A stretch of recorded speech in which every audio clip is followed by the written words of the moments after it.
आज हम बात करने वाले हैं आसपास घटने वाली ऐसी घटनाओं के बारे में जहां से अक्सर कॉम्पिटिटिव एग्ज़ाम में क्वेश्चन पूछ लेते हैं। जैसे हमारा जो आसमान होता है वो नीला क्यों दिखाई देता है। सूर्य उदय और सूर्य अस्त के समय जो सूर्य होता है वो लालिमा क्यों छाई होती है, इस पर वो लाल रंग का क्यों दिखाई देता है। बादल आखिर हमें सफ़ेद क्यों दिखाई देते हैं, टिंडल प्रभाव कैसे होता है, और अगर जब कभी सूर्य पर ग्रहण लगता है तो वो हमें लाल रंग का क्यों दिखाई देता है। ऐसे ही कुछ और क्वेश्चन को हम देखने वाले हैं, उनके आंसर को समझने वाले हैं। आखिर इनका मेजर फैक्टर क्या है, इनका कारण क्या है जो ऐसा हमें देखने को मिलता है। बात क्लियर है? तो सबसे पहले समझे जो जो बात हमने की है, जिस जिस घटना की हमने बात की है, उन सभी का एक ही कारण है जिसका नाम है प्रकाश का प्रकीर्णन। क्या है? जिसका नाम है प्रकाश का प्रकीर्णन। इसी को हम अक्सर बोलते हैं स्कैटरिंग ऑफ लाइट। देखो अब यहाँ से रखो, प्रकाश तो आपको पता है लाइट को बोलते हैं जो सूर्य से आ रहा है, ठीक है, या फिर किसी सोर्स से आ रहा है, वो हमारे पास में प्रकाश है। यहाँ पे जो प्रकीर्णन होता है ना, प्रकीर्णन का मतलब आप समझो कि प्रकीर्णन का मतलब होता है फैलाव। प्रकीर्णन का मतलब क्या होता है? फैलाव, मतलब प्रकाश का फैल जाना ही प्रकाश का प्रकीर्णन है। अगर इतनी बात याद रख ली तो पूरा कॉन्सेप्ट आपको समझ आ जाएगा। तो अगर हम परिभाषा की बात करें, डेफिनेशन की बात करें, तो हम क्या बोलेंगे? तो सीधी सिंपल बात करना आप, अगर आपसे पूछे कोई कि प्रकाश का प्रकीर्णन कैसे कहते हैं, तो आप बोलना जब प्रकाश की जो किरणें होती हैं किसी माध्यम में उपस्थित सूक्ष्म कण, जिसे अक्सर हम टिनी पार्टिकल भी कहते हैं, से टकरा जाती हैं और विभिन्न दिशा में मुड़ जाती हैं, इसी को हम प्रकाश का प्रकीर्णन या फिर स्कैटरिंग ऑफ लाइट कहते हैं।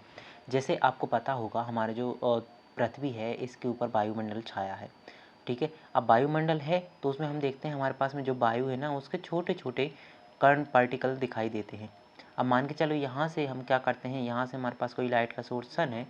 अब क्या हो रहा है, सन से हमारे पास में लाइट निकल रही है, तो अब क्या होगा, जो लाइट निकल रही है, अब लाइट से क्या होगा, ये जो पार्टिकल्स जैसे ही लाइट टकराएगी तो ये क्या होगा, जो पार्टिकल है वो लाइट का बिखराव कर देंगे, जो प्रकाश है उसको फैलाव कर देंगे, इसी को बोलते हैं प्रकाश का प्रकीर्णन। अब दूसरी सिंपल सबसे अच्छी बात ये आती है कि आखिर जो प्रकाश का प्रकीर्णन है वो हो कैसे रहा है, कैसे होता है, ये बात समझ गए तो बहुत अच्छा रहेगा। तो समझो कि जो सूर्य से प्रकाश आ रहा है, जो सूर्य से हमारे पास में प्रकाश आता है वो समांतर रूप से आता है। समांतर का मतलब समझ तो, जो कभी भी एक दूसरे को प्रतिच्छेद ना करे। अगर यहाँ से चार प्रकार की हमारे पास में चार यहाँ पे लाइन में आ रहा है प्रकाश, तो ये चार लाइन में रहेगा, ये कभी नहीं होगा एक लाइन यहाँ से आ रही थी एक यहाँ से आई, दोनों को काट दिया। तो क्या बोल सकते हैं हम, जो प्रकाश आता है सूर्य से वो कैसा होता है, समांतर रूप से चलता है। और सीधी बात आपने इसलिए पढ़ा था, जो प्रकाश होता है, लाइट होता है, वो स्ट्रेट लाइन में गमन करती है, ठीक है। अब हम क्या देखते हैं, जब ये क्या करता है, वायु है, जैसे हमारे पास में वायु है, हवा है, जल है, या फिर ऐसे कई और पदार्थ हमारे पास में वायुमंडल में मौजूद होते हैं, जिनके क्या होते हैं, छोटे छोटे कण होते हैं, जो क्या करते हैं, प्रकाश की दिशा को मोड़ देते हैं, इसे हम बोलते हैं प्रकाश का प्रकीर्णन। तो सीधी सिंपल बात बोलो कि हमारे पास में जो माध्यम में उपस्थित कण होते हैं छोटे छोटे, वो क्या करते हैं, प्रकाश को फैलाव कर देते हैं, जिससे प्रकाश की जो दिशा होती है वो बदल जाती है, इसी को हम बोलते हैं प्रकाश का प्रकीर्णन। बात समझिए आप। इसी के कारण हम देखते हैं जो आसमान है, बादल है, ये हमें रंगीन दिखाई देते हैं। अब हम देखते हैं बादलों का हमें सफ़ेद कलर दिखता है, जबकि आसमान का हमें नीला दिखता है, और किसी और चीज़ का कुछ और। तो एक एक करके हम सबको समझते हैं आखिर ऐसा होता क्यों है। अब यहाँ पे कुछ ज़रूरी बातें हैं, आप वो जान लो तो हम बोल सकते हैं की पॉइंट, या फिर हम बोल सकते हैं आप जो महत्वपूर्ण हमारे पास में बातें हैं, अगर वो जान लेते हो तो बहुत अच्छा रहेगा। सबसे पहले ध्यान दो, हम दो प्रकार के पार्टिकल की बात करेंगे। हालांकि हम सूक्ष्म पार्टिकल में दोनों को लेंगे, लेकिन एक बहुत ज़्यादा छोटे होंगे और एक थोड़े उससे बड़े होंगे। मतलब एक हमारे पास में बहुत छोटे कण हैं, एक थोड़े उससे बड़े कण हैं। जैसे बहुत छोटे कणों की कैटेगरी में हम लेंगे वायु के कण को, मतलब जो भी हमारे पास में हवा है, हवा में अगर छोटे छोटे से कण मौजूद है तो उसे हम बोल रहे हैं जैसे क्या, हमारे पास में बहुत छोटे हैं कण, ठीक है। और बड़े कणों में हम लेंगे, जैसे हमारे पास में धूल है, धूल के अगर कण दिखाई दे रहे हैं तो वो बड़े कण हैं, धूल है, धुआं है, और जल वाष्प है, और जल वाष्प। तो इनके जो कण हैं इनको हम लेंगे बड़े कणों की श्रेणी में। हालांकि ये जो छोटे कण होते हैं ये भी प्रकीर्णन कर सकते हैं और बड़े कण भी प्रकीर्णन करते हैं, बस इनमें थोड़ा सा अंतर रहेगा, वो अभी हम आपको बता देंगे। तो याद रखो, हमने जो छोटे पार्टिकल थे, मतलब सूक्ष्म कण थे, उन्हें दो प्रकार से कर दिया। एक बहुत ज़्यादा महीन होंगे, बहुत छोटे होंगे, और एक थोड़े उससे बड़े होंगे। बड़े में क्या आ जाएंगे, धूल के कण आ जाएंगे, धुआं के कण आ जाएंगे और जल वाष्प के कण। छोटे कण में केवल आप एक ही बात याद रखना, जो हमारे पास वायु है, वायु के कण, वायु में आप ऑक्सीजन ले सकते हो, नाइट्रोजन ले सकते हो, हाइड्रोजन ले सकते हो, ये सभी मान के आप चलना, ये वायु के कण है। बात क्लियर है। अब पिटकीन का नियम क्या बोलता है, जिसे हम अक्सर रिले के नियम से जानते हैं, जो प्रकीर्णन का नियम है ये अक्सर हम रिले के नियम से जानते हैं। इससे हम समझेंगे कि इन दोनों में आखिर अंतर क्या है। तो जो रिले थे इन्होंने अपना एक नियम दिया और सीधी सिंपल बात की है कि जो प्रकीर्णन हो रहा है, जो क्या हम बात कर रहे हैं, प्रकीर्णन की हम बात कर रहे हैं, जो हो रहा है वो डिपेंड करेगा किस पे, जो प्रकीर्णन हो रहा है ये निर्भर करता है, किस पर निर्भर करता है, ये निर्भर करता है तीव्रता, सॉरी ये निर्भर करता है हमारे पास में तरंग दैर्ध्य पर, तरंग दैर्ध्य पर, ठीक है, जिसे हम लैम्डा से शो करते हैं। तो सीधी बात याद रखो, जो प्रकीर्णन है, प्रकीर्णन की तीव्रता या फिर हम बोल सकते हैं इंटेंसिटी किस पर निर्भर करती है तरंग दैर्ध्य पर। अब कैसे निर्भर करती है उसको हम समझते हैं। तो याद रखना, इन्होंने एक फॉर्मूला दिया था, आई का मतलब होता है इंटेंसिटी, या फिर हम बोल सकते हैं तीव्रता क्या है प्रकाश की, मतलब प्रकीर्णन की तीव्रता, मतलब ज़्यादा प्रकीर्णन हो रहा है या कम हो रहा है उसके बेस पे हम बोलते हैं। इंटेंसिटी क्या है, वो डायरेक्टली इनपुट प्रोपोर्शनल होती है, मतलब व्युत्क्रमानुपाती होती है किसके, 1/λ की पावर 4 की।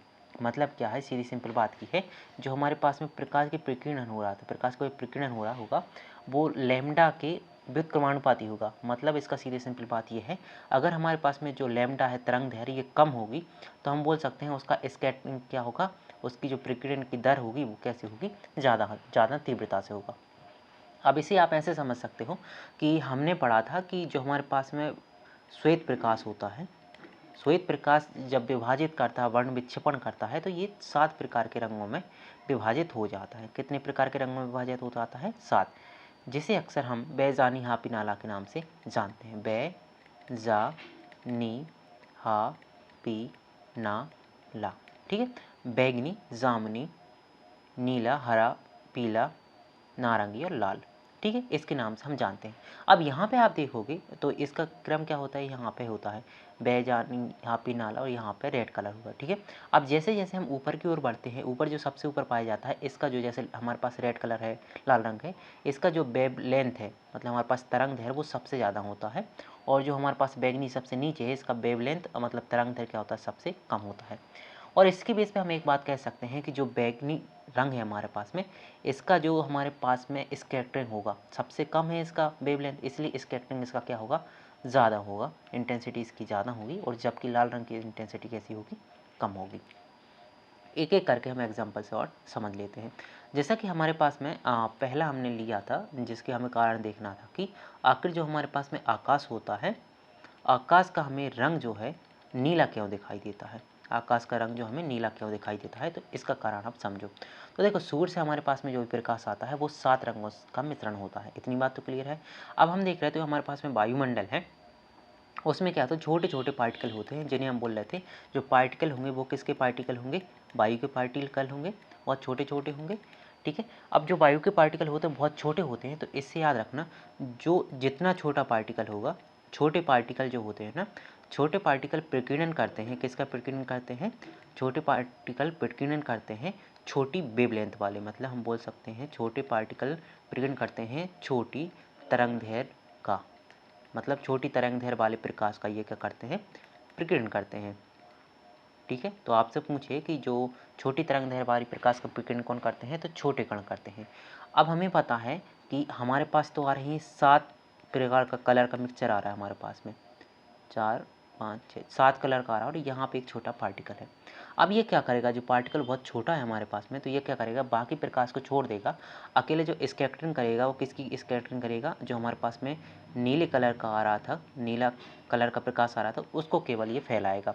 तो इस कारण हमें पूरा का पूरा आसमान कैसे दिखाई देता है, नीले रंग का हमें आसमान दिखाई देता है। किसके कारण दिखाई देता है, क्योंकि जो छोटे पार्टिकल होते हैं वो केवल नीले रंग के प्रकाश को ही प्रकीर्णित करते हैं। क्यों करते हैं, क्योंकि इसकी वेवलेंथ कम होती है।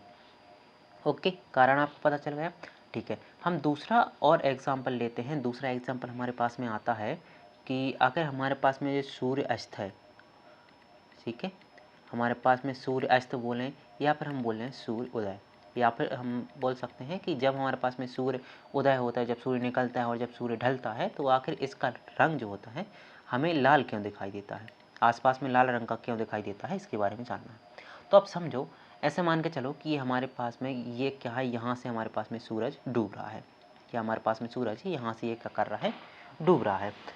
अब हमने अभी बात की थी प्रकाश तो है 7 रंग से मिला होगा। अब हम क्या देखेंगे, अभी जैसे मान के चलो सूरज पहले हमारे पास सर के ऊपर था, तो यहाँ से जो डायरेक्ट में प्रकाश आ रही थी और यहाँ पे हमारे पास में पार्टिकल मिल रहे थे छोटे वाले, तो वो क्या कर रहे थे, नीले रंग के पार्टिकल, नीले रंग के प्रकाश क्या है, फैलाव कर रहे थे। इसलिए हमें प्रकाश का रंग कैसे, जो आसमान का रंग है कैसे दिखाई दे रहा था, नीला दिखाई दे रहा था।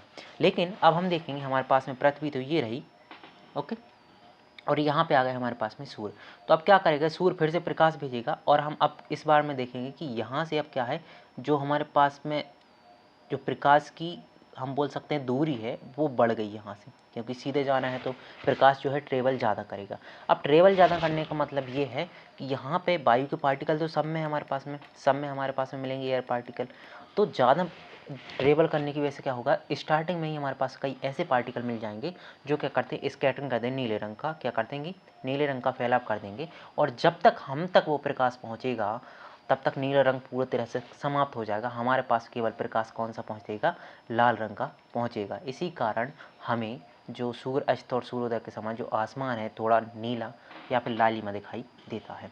क्यों दिखाई देता है, क्योंकि जो किरणों का रास्ता लंबा हो जाता है। अब नीले रास्ते में ही बिखर जाते हैं, अब जब नीले रास्ते में बिखर गए तो बचा कौन, लाल, तो केवल हमें लाल किरणें ही दिखाई देती हैं। अब लाल क्यों बची, क्योंकि लाल का तरंग दैर्घ्य क्या था हमारे पास में, ज़्यादा था, इसलिए इन्हें टाइम लगेगा बिखरने में। ठीक है, 2 हमने कारण देख लिए। अब तीसरा हम कारण देखने वाले हैं, आखिर हमें जो बादल होते हैं, बादल होते हैं वो हमें सफ़ेद क्यों दिखाई देते हैं, हमें ये भी नीले दिखाई दे रहे थे लेकिन सफ़ेद क्यों दिखाई दे रहे हैं। तो इसका कारण है कि हमारे पास में जो बादल में क्या पाया जाता है, आपको पता है कि जो बादल हैं इसमें हमारे पास पाया जा रहा है जल वाष्प। ठीक है, जल वाष्प का मतलब क्या है, यहाँ पे पाई जा रही है हमारे पास में जल की बूंदें पाई जा रही हैं। अब जो जल की बूंदें होती हैं हमारे पास में, आपको पता होगा अभी हमने 2 प्रकार से बांटा था, एक छोटे हमारे पास पार्टिकल थे, एक बड़े पार्टिकल थे। तो जल की बूंद या जल वाष्प की बात करें तो हमने बताया था कि ये हमारे पास कैसे होते हैं, बड़े कण होते हैं। कैसे होते हैं, बड़े कण होते हैं। अब दूसरी बात याद रखो, जब भी बड़े कण होंगे, जैसे मान कर चलिए हमारे पास एक पानी का मॉलिक्यूल है, अब यहाँ से प्रकाश आ रहा है, तो जब भी बड़े कण होंगे तो अब प्रकाश को ये क्या है, पूरे के पूरे प्रकाश को स्कैटर मतलब फैलाव कर देगा। जितना भी प्रकाश हमारे पास में, एक प्रकाश सफ़ेद लाइट आ रही है और सफ़ेद लाइट में 7 प्रकार का हमारे पास में, उसमें अलग अलग कलर का हमारे पास में लाइट है। ठीक है, और तो ये क्या करेगा, पूरे के पूरे को फैलाव कर देगा। और हमें पता है जो अगर 7 हमारे पास में इकट्ठी मतलब एक सफ़ेद लाइन आ रही है जिससे मुझे सफ़ेद प्रकाश आ रहा है, तो हम बोल सकते हैं इसका सफ़ेद रंग क्यों, क्योंकि ये मिक्सचर है। वैसे ही जब इसने पूरे 7 रंगों को पुनः वापस कर दिया, या बोल सकते हैं 7 रंगों को ही फैला दिया, तो हमें क्या दिखाई देगा, 7 रंग फिर से मिक्स हो गए हैं और हमें फिर से ये सफ़ेद रंग का दिखाई देगा। इसलिए हम कह सकते हैं कि जब बड़े रंग होते हैं वो सभी रंगों का लगभग समान प्रकीर्णन करते हैं, फैलाव करते हैं। इसी कारण हमें जो बादल होते हैं वो सफ़ेद या फिर धूसर दिखाई देते हैं। ठीक है, बात क्लियर है। इसके साथ में हम देखते हैं एक और कि हमें दूध का रंग भी दिखाई देता है, दूध का रंग भी सफ़ेद दिखाई देता है। इसका कारण भी कोई नहीं है, बिल्कुल सेम हमारे पिछला जैसा है, क्योंकि दूध में हम देखते हैं हमारे पास प्रोटीन है, चर्बी है, ये भी इनके जो कण होते हैं वो हमें कैसे दिखाई देते हैं, बड़े दिखाई देते हैं। अब जो बड़े दिखाई दे रहे हैं इन पर जो प्रकाश पड़ेगा वो समान रूप से सब में जो भी जितनी भी हमारे पास प्रकाश आ रहा था सभी को प्रकीर्णित करके फैलाव कर देगा। तो इस वजह से हमें दूध भी कैसे दिखाई देगा, सफ़ेद रंग का दिखाई देगा। ठीक है, इसके साथ में एक और आपने पढ़ा होगा जिसे हम बोलते हैं टिंडल प्रभाव। ठीक है, तो टिंडल प्रभाव अक्सर हम देखते हैं जो कोलाइड हमारे पास में विलयन होते हैं उसमें हमें देखने को मिलता है। तो इसमें भी कुछ नहीं होता है, इसमें भी यही होता है कि हमारे पास में जो बड़े बड़े पार्टिकल दिख जाते हैं, तो बड़े बड़े पार्टिकल होते हैं वो क्या करते हैं, प्रकाश का फैलाव कर देते हैं। ठीक है, इसी को तो हम बोलते हैं टिंडल प्रभाव। तो आप क्या बोलोगे, जब किसी कोलाइड घोल में प्रकाश डाला जाता है तो प्रकीर्णन करके हमें दिखाई देता है कि वो प्रकाश को फैला देता है। अब ये हम कहाँ कहाँ देख सकते हैं, तो ये अक्सर हम देखते हैं जब अंधेरे कमरे में से कहीं से खिड़की से रोशनी आती है तो वहाँ पे हम देख सकते हैं उसकी जो रोशनी का रास्ता आ रहा है वहाँ पे हम देखेंगे कण जो है प्रकाश को फैला रहा है, तो वो कण हमें दिखाई देंगे। दूसरी बात, हम जब प्रोजेक्टर वगैरह को चलाते हैं तो वहाँ पे भी हमें कुछ दिखाई देता है। जब हम अंधेरे में मोबाइल फ्लैश लाइट को जलाते हैं तो वहाँ पे भी हमें कुछ पार्टिकल दिखाई देते हैं। तो ये दिखाई देने का कारण एक ही है, क्या कारण है, इसका कारण है स्कैटरिंग मतलब प्रकाश का प्रकीर्णन। बात समझ में आई। एक और बहुत इम्पोर्टेंट हमारे पास में देखा जाता है कि जब हम कभी जैसे हमारे पास में कोहरा वगैरह होता है, तो कोहरा वगैरह हम देखते हैं कि अगर हम कोई वाहन ऐसे चला रहे हैं जिसमें सफ़ेद लाइट लगी हुई है, तो वो सफ़ेद लाइट्स में हमें कुछ दिखाई नहीं देता। लेकिन जब कभी हम कोहरा वगैरह में उपयोग करते हैं तो वहाँ पे हम अक्सर पीली लाइट का उपयोग करते हैं। ऐसा क्यों करते हैं? क्योंकि जो सफ़ेद लाइट है वो तो क्या है, पूर्णतः फैला हो जाएगा, क्योंकि कोहरा भी एक प्रकार से वाष्प से बना होता है, जल की बूंदों से बना होता है। तो क्या करेगा, ये सफ़ेद रंग की जो लाइट आ रही है उसका फैलाव कर देगा, लेकिन पीले रंग के फैलाव देर से कर सकता है। इसलिए क्या होगा, पीले रंग की लाइट करते हैं ताकि हमें साफ दिखाई दे सके।